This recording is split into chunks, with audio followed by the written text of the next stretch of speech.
Vous savez bien ce qu'est une loi de Gauss. C'est une loi de probabilité dont la densité est la fameuse courbe en cloche.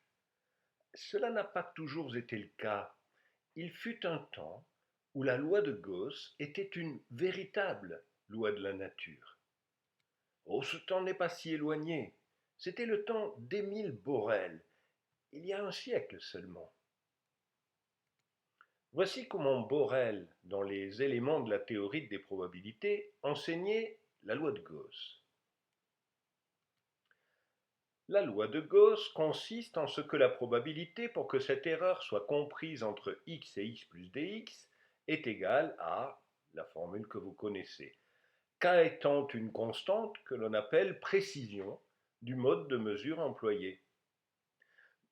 Je trouve assez cocasse que ce soit le Borel des Boréliens qui parle de la probabilité d'une erreur comprise entre x et x plus dx.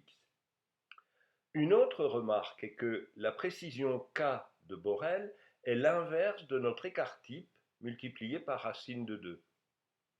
Enfin, à ce stade, on ne voit pas bien à quel type d'erreur cette loi de Gauss s'applique. Mais Borel explique. La loi de Gauss se justifie dans certains cas par l'expérience. On peut donc convenir d'appeler normales les séries de mesures auxquelles la loi de Gauss s'applique et anormales celles auxquelles elle ne s'applique pas. Ces définitions posées, on fera la théorie des séries de mesures normales et on sera parfaitement justifié à la fonder sur la loi de Gauss. Certaines personnes estimeront qu'en procédant ainsi, on a simplement fait usage du droit, elles diront même du devoir, qu'a tout savant de définir pour son usage un langage clair et commode.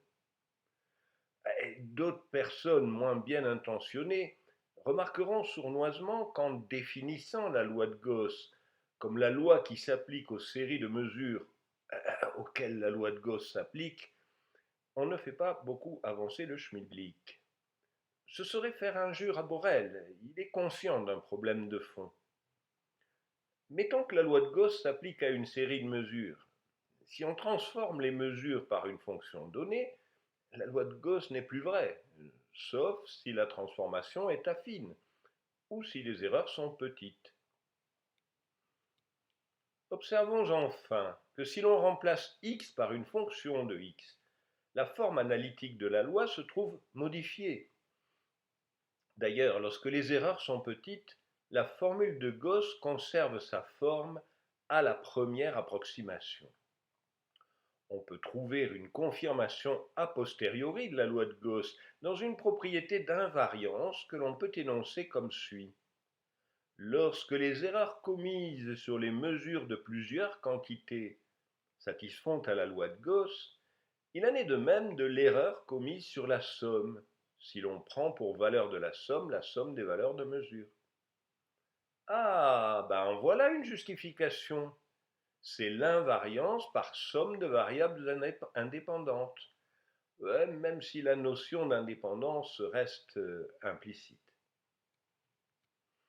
En résumé, la loi de Gauss se trouve justifiée par le fait que, les erreurs possibles étant nombreuses, leurs combinaisons sont soumises aux lois que nous avons obtenues par l'analyse combinatoire, dans le cas où on étudie un grand nombre d'épreuves répétées. Ah, voici une nouvelle justification, le théorème central limite, dont Borel, par l'analyse combinatoire, précise-t-il, n'a donné qu'un cas particulier. Le caractère biométrique intrinsèque des séries normales est la pureté de la race. Je laisse de côté les commentaires nombreux dont aurait besoin un énoncé général. Bien des idées auraient à être précisées, ce qui est l'affaire du biologiste encore plus que du mathématicien. Néanmoins, telle qu'elle est, cette théorie a prouvé sa valeur scientifique en se rendant utile par des applications pratiques. Borel a raison, des commentaires nombreux et des idées précises ne seront pas de reste. Jamais on n'oserait écrire de nos jours un tel énoncé. La formulation choquante cache en fait une remarque toute simple. Si on mélange deux séries de mesures normales, la série concaténée ne peut pas être normale en général. Si deux moyennes sont assez éloignées, la distribution peut même être bimodale. D'ailleurs, les exemples que prend Borel sont des espèces de céréales et pas des races humaines. Et c'est égal, on aurait quand même aimé qu'il utilise un autre vocabulaire. D'autant que Borel montre qu'il a bien lu et assimilé les travaux de l'école anglaise, en particulier de Galton, et que chez Galton, la pureté de la race aurait eu une toute autre signification. Francis Galton est non seulement le père fondateur de la biométrie, mais c'est aussi le père fondateur de l'eugénisme, et dans sa pensée, les deux sont intimement liés. Certains haïssent le mot même de statistique, mais je les trouve pleines de beauté et d'intérêt. Quand on ne les brutalise pas, qu'on les manipule à l'aide des méthodes les plus élevées et qu'on les interprète avec prudence, leur puissance pour traiter des phénomènes compliqués est extraordinaire. Elles sont le seul outil par lequel une ouverture peut être taillée dans le buisson de difficultés formidables qui barre le passage de ceux qui étudient la science de l'homme. Galton a une admiration sans borne pour la loi de Gauss qu'il appelle loi de fréquence des erreurs. Je ne connais pratiquement rien de plus apte à impressionner l'imagination que la forme merveilleuse d'ordre cosmique qu'exprime la loi de fréquence des erreurs. Si les Grecs l'avaient connue, ils en auraient fait une déesse. Elle règne avec sérénité et humilité au milieu de la plus grande confusion. Plus nombreuse est la foule, plus grande est l'anarchie apparente, plus parfaite est son influence. C'est la loi suprême de la déraison. Il n'y a pas eu que Galton pour y croire. William Youden est un chimiste du XXe siècle qui a beaucoup milité pour l'application de la statistique dans les sciences expérimentales. Il s'est fait faire une carte de visite avec un calligramme en forme de courbe en cloche. Il y est écrit: la loi normale de l'erreur se dresse dans l'expérience de l'humanité comme l'une des généralisations les plus larges de la philosophie naturelle. Vous l'avez remarqué, Galton et Youden parlent de loi normale des erreurs, mais ils ne font pas référence à Gauss. Alors, qu'est-ce que Gauss vient faire là-dedans? Vous connaissez certainement ce portrait, mais Gauss n'a pas toujours eu 63 ans. Il a eu été plus jeune, et même beaucoup plus jeune. C'est de cette époque-là dont nous parlons. En 1809, à 32 ans, il publie cette théorie du mouvement des corps célestes. Et voyez, quand on s'appelle Gauss, et même si on est très jeune, on peut se permettre d'écrire ces mathématiques en latin. Il y aura toujours quelqu'un pour les traduire. Voici ce qu'explique Gauss sur la distribution des erreurs.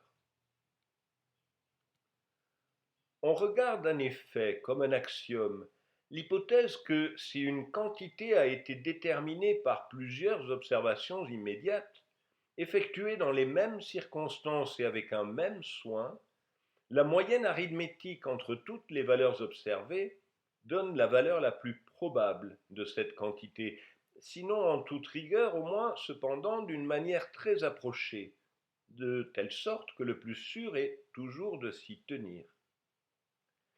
L'idée de Gauss est la suivante, si on la traduit en termes modernes. On veut définir une loi de probabilité pour des erreurs de mesure. Supposons que l'on en ait un échantillon. La probabilité de cette observation s'écrit comme le produit de la fonction cherchée évaluée en chacune des observations. Et c'est ce que nous appelons maintenant la vraisemblance de l'échantillon. Gauss dit: la moyenne empirique des observations doit maximiser la vraisemblance. ou plus simplement son logarithme. Qui dit maximum dit multiplicateur de Lagrange. Gauss raisonne par conditions nécessaires. Il fait son calcul et il arrive au résultat. De là, nous avons log de phi delta égale 1,5 de k delta carré plus constante. On prend l'exponentielle, k doit être négatif et hop, le tour est joué. En plus, par un élégant théorème découvert par l'illustre Laplace, on connaît la constante qui s'exprime en fonction de h et racine de pi. Et voilà la loi de Gauss, sous certaines hypothèses de régularité dont Gauss ne s'embarrasse pas. C'est la loi de probabilité des erreurs qui fait que la moyenne arithmétique est le maximum de vraisemblance de la quantité mesurée. Et ce n'est pas tout. Gauss enchaîne aussitôt sur une constatation au moins aussi importante.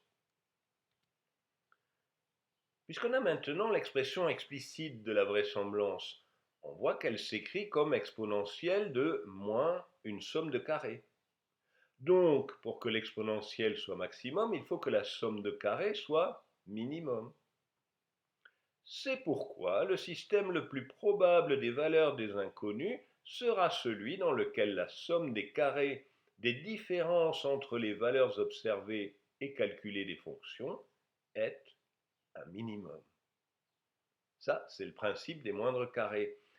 Ce principe, qui promet d'être un usage très fréquent dans toutes les applications des mathématiques à la philosophie naturelle, doit être considéré comme un axiome, du même droit que la moyenne arithmétique entre plusieurs valeurs observées d'une même quantité est adoptée comme la valeur la plus probable.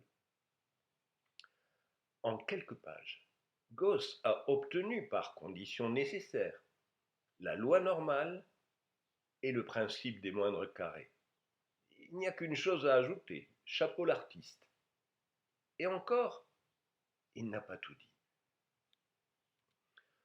Le sujet traité ici pourrait donner lieu à plusieurs élégantes recherches analytiques auxquelles cependant nous ne nous arrêterons pas, pour ne pas trop nous écarter de notre but.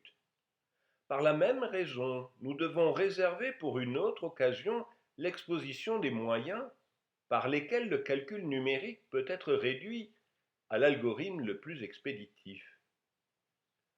Le principe que les carrés des différences entre les quantités observées et calculées doivent produire une somme minimum pourra du reste être aussi considéré indépendamment du calcul des probabilités. Mais au fait, qu'est-ce que la loi de Gauss et les moindres carrés viennent faire dans un livre sur le mouvement des corps célestes? Eh bien, une orbite, par exemple elliptique, est déterminée par des paramètres en relativement petit nombre. Disons au maximum 3 paramètres pour le plan dans lequel se trouve l'ellipse et 6 pour l'ellipse. Pour déterminer ces 9 paramètres, on peut faire des observations en beaucoup plus grand nombre que 9. Et chaque observation fournit une équation en les 9 paramètres. Et on a donc un système à 9 inconnus et beaucoup plus de 9 équations. Que faire? Évidemment, une idée serait de se limiter à 9 équations et trouver la solution unique. Mais comment les choisir? Prendre plusieurs systèmes de 9 équations et moyenner des solutions? Trop coûteux. Il est plus raisonnable de chercher l'ensemble de 9 paramètres qui minimisent un certain critère de proximité aux observations. Gauss n'est pas le premier à proposer cela, et il en est bien conscient. Mais de tous ces principes, le nôtre est le plus simple, tandis que dans les autres, on est conduit à des calculs très compliqués. Au reste, notre principe dont nous nous servons déjà depuis l'année 1795 a été récemment donné par le célèbre Legendre dans l'ouvrage Nouvelle méthode pour la détermination des orbites des comètes, Paris 1805, ouvrage dans lequel sont exposées plusieurs autres propriétés de ce principe, que nous supprimons pour être plus brefs. Un qui n'est pas content du tout, c'est le célèbre Legendre. Cette caricature a l'air d'avoir été faite pour illustrer la querelle avec Gauss, mais non, il se trouve que c'est la seule représentation de Legendre que l'on connaisse. Effectivement, Legendre a publié en 1805 ce livre, Nouvelle méthode pour la détermination des orbites des comètes, avec un appendice sur la méthode des moindres carrés. Il y explique que quand on a à résoudre un système avec plus d'équations que d'inconnus, il faut retourner la solution qui minimise la somme des carrés des erreurs. Legendre explique que c'est la méthode la plus facile, mais il ne la déduit pas d'un principe plus général, comme Gauss. Ce qui le rend furieux, c'est que Gauss affirme négligemment que lui-même l'utilise depuis 1795. Il avait 18 ans en 1795, et implicitement, il n'a pas jugé qu'elle mérite d'être publiée. Legendre estimait être le véritable inventeur de la méthode des moindres carrés. C'était un mathématicien reconnu, et Gauss avait 25 ans de moins. Et en plus, ce n'était pas la première fois. Gauss lui avait fait pratiquement le même coup sur un autre résultat dans ses recherches arithmétiques. Legendre ne décolère pas, pendant plus de 10 ans. Voici ce qu'il écrit en 1820. Au commencement de la dissertation précédente, page 4, l'auteur parlant de sa méthode des moindres carrés s'est borné à rappeler qu'il l'avait publiée pour la première fois en 1805 à la fin d'un mémoire sur les comètes, qui porte la date du mois de mars de cette année. Cependant, comme un géomètre fort célèbre n'a pas hésité à s'approprier cette méthode dans un ouvrage imprimé en 1809, nous croyons devoir nous arrêter un instant sur cette prétention que tout lecteur impartial pourra qualifier ensuite du nom qu'il jugera convenable. Si cela n'est pas très décisif, c'est du moins fort clair et surtout fort commode. Dans ce système, l'histoire des sciences s'écrira beaucoup plus aisément. Une découverte pourra bien ne plus appartenir à celui qui l'aura faite, mais qu'importe, elle appartiendra toujours à quelqu'un, à celui qui aura trouvé bon de la revendiquer sans titre, à partir de l'époque la plus reculée. De bonne foi, un pareil système est-il admissible? Il est possible que Gauss n'ait pas pensé à mal. Après tout, entre ces moindres carrés et ceux de Legendre, il n'y avait pas photo.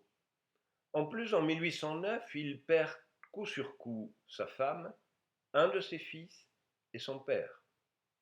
Il plonge dans la dépression, et même s'il a continué à travailler, il ne s'en est jamais vraiment remis. Est-il vrai, comme il le dit, qu'il utilisait la méthode des moindres carrés depuis 1795? C'est probable, mais il n'existe aucune trace écrite qui le prouve. Pour compliquer l'histoire, il y avait un troisième larron. Robert Adrain était né en Angleterre. Il avait eu la mauvaise idée d'émigrer dans un pays très peu développé scientifiquement, où il était extrêmement difficile de voir sa recherche reconnue. D'ailleurs, pour pouvoir être publié, Adrain avait fondé son propre journal. Ce pays, c'était les États-Unis d'Amérique. Dans un article publié en 1808 dans son journal, il expose à la fois la loi de Gauss et la méthode des moindres carrés. Un an avant Gauss donc. De cette recherche, il ressort que les règles données jusque-là par les auteurs pour corriger une levée de terrain sont erronées et doivent être complètement rejetées. La vraie méthode donnée ici est utilisée par M. Bowditch dans sa solution à la question de M. Patterson sur comment corriger un relevé topographique. Sa règle pratique et la mienne sont les mêmes. J'ai appliqué le principe de cet essai à la détermination de la valeur la plus probable de l'ellipticité de la Terre, etc. Mais le manque de place ne me permet pas d'en donner les recherches ici. Ah bon? L'ellipsité de la Terre, hein? Oui, oui, c'était un des grands problèmes du XVIIIe siècle, que nous allons retrouver bientôt. Mais parmi les citations un peu négligentes de Gauss, se trouve celle-ci. Laplace fait usage, pour la solution des équations linéaires dont le nombre est plus grand que le nombre des inconnus, d'un autre principe qui avait déjà été proposé par le célèbre Boscovich et qui est que les différences mêmes, mais toutes prises positivement, donnent une somme minimum. Eh bien oui, choisir de minimiser la somme des carrés des différences n'était pas la seule possibilité. L'autre principe proposé par Laplace, après Boscovich, consistait à minimiser la somme des valeurs absolues des différences. Allons bon, Boscovich, qui c'est celui-là encore?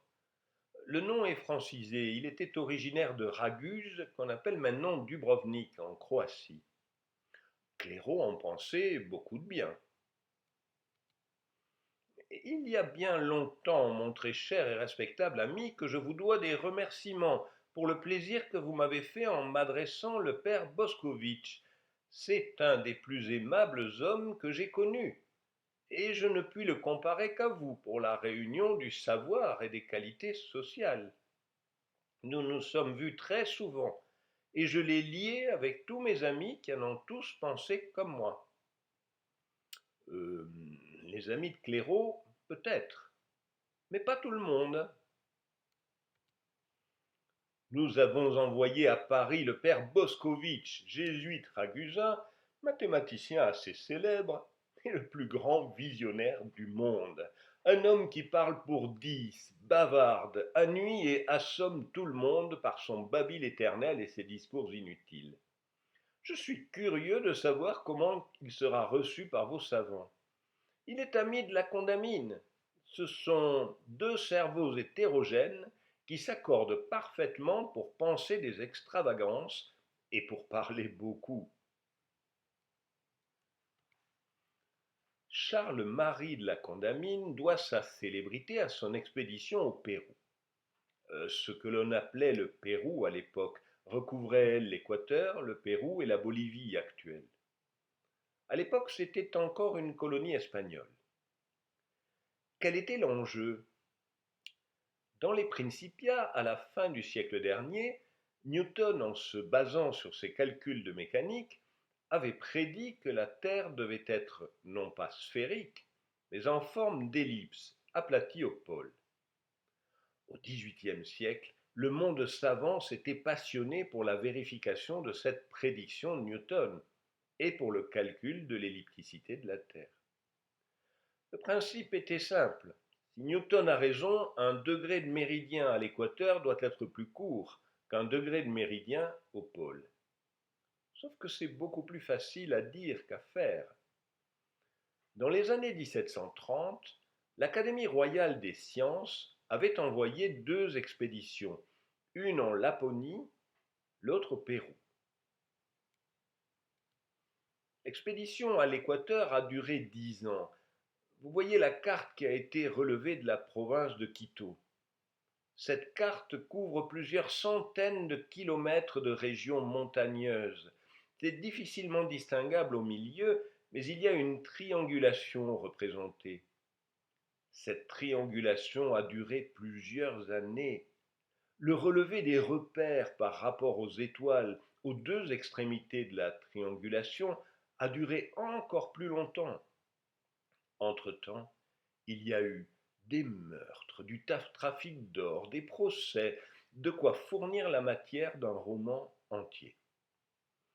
Mais bref, on était quand même revenu avec un résultat, moyennant une querelle scientifique retentissante qui avait opposé le mathématicien de l'expédition, Bouguer, à la Condamine, qui n'était pas mathématicien mais qui avait su s'attribuer le mérite de la réussite. Pour Maupertuis, qui était allé en Laponie, l'expédition avait été beaucoup plus facile. Il faut dire qu'il avait été fortement aidé par l'astuce et la puissance de calcul de Clairaut. Et puis la Laponie, c'est beaucoup plus plat que l'équateur. En plus, il y avait une rivière gelée qui facilitait et les déplacements et la triangulation. Voici Maupertuis représenté avec son bonnet de fourrure ramené de l'expédition. Au-dessous du portrait, il est écrit: le globe mal connu qu'il a su mesurer devient un monument où sa gloire se fonde, son sort est de fixer la mesure du monde, de lui plaire et de l'éclairer. La gravure ne suffisant pas, le voici représenté la main négligemment posée sur un globe terrestre exagérément aplati. C'est d'une expédition de ce type dont Boscovitch avait été chargé. Mais plus modestement, il s'agissait des États du pape. Voyez le titre du livre: Voyage astronomique et géographique dans l'état de l'Église, entrepris par l'ordre et sous les auspices de Benoît XIV pour mesurer 2 degrés du méridien et corriger la carte de l'état ecclésiastique. Benoît XIV, c'est celui qu'on a appelé le pape des Lumières, et l'ordre, c'était l'ordre des Jésuites, auquel Boscovitch appartenait, et plus pour longtemps parce qu'il a été supprimé en 1767, peu avant cette traduction française. Boscovitch avait donc relevé une carte et fait une triangulation. C'était peut-être moins spectaculaire que pour le Pérou ou la Laponie, mais ça avait été quand même une épopée. Voyez ici les instruments d'époque. Ce qui n'apparaît pas, c'est l'échelle. Le quart de cercle que vous voyez en haut à gauche, pour être précis, devait être très grand et donc très lourd. On l'installait sur un échafaudage fixe qui parfois s'écroulait. Boscovitch raconte qu'il a échappé de peu à la mort lors d'un effondrement. Mais il a tout de même ramené un résultat. Cette table, extraite de son livre, rassemble des résultats d'expédition entre 1736 et 1768. La seconde colonne porte la latitude de la mesure.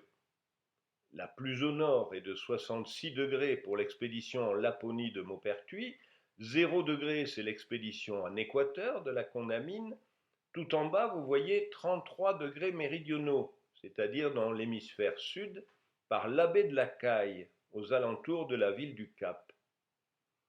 De 1764 à 68, Mason et Dixon ont effectué une mesure aux États-Unis.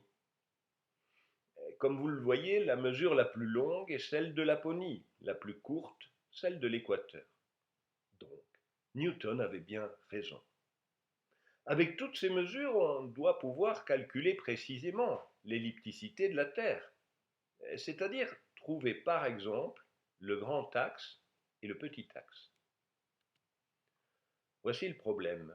Étant donné un certain nombre de degrés, trouver la correction qu'il faut faire à chacun d'eux en observant ces 3 conditions. La première, que leurs différences soient proportionnelles aux différences des sinus verses d'une latitude double. La seconde, que la somme des corrections positives soit égale à la somme des corrections négatives. La troisième, que la somme de toutes les corrections, tant positives que négatives, soit la moindre possible, pour le cas où les 2 premières conditions soient remplies. La première condition est requise par la loi de l'équilibre qui demande une figure elliptique. La seconde par un même degré de probabilité pour les divisions du pendule et les erreurs des observateurs, dans l'augmentation et la diminution des degrés. La troisième est nécessaire pour se rapprocher autant qu'il se pourra des observations. Ce problème a rapport à la méthode de Maximis et Minimis, mais on ne peut le résoudre par la méthode ordinaire de l'analyse. Mais au moyen de la simple géométrie, secondée par la mécanique, on en vient aisément à bout, comme on va le voir. La méthode de Maximis et Minimis, c'est le calcul de minimum, comme vous savez le faire par le calcul différentiel. On ne peut pas l'appliquer ici parce que la valeur absolue n'est pas dérivable. La simple géométrie qui permet d'en venir aisément à bout selon Boscovich, est passablement compliqué et n'est pas généralisable. Il était donc légitime que ce soit les moindres carrés qui s'imposent à terme. Ah, si Boscovich avait eu l'idée des moindres carrés, peut-être qu'on parlerait de loi de Boscovich, ou bien peut-être de loi d'Adrain, qui sait. Ah, gardons Gauss, c'est plus simple.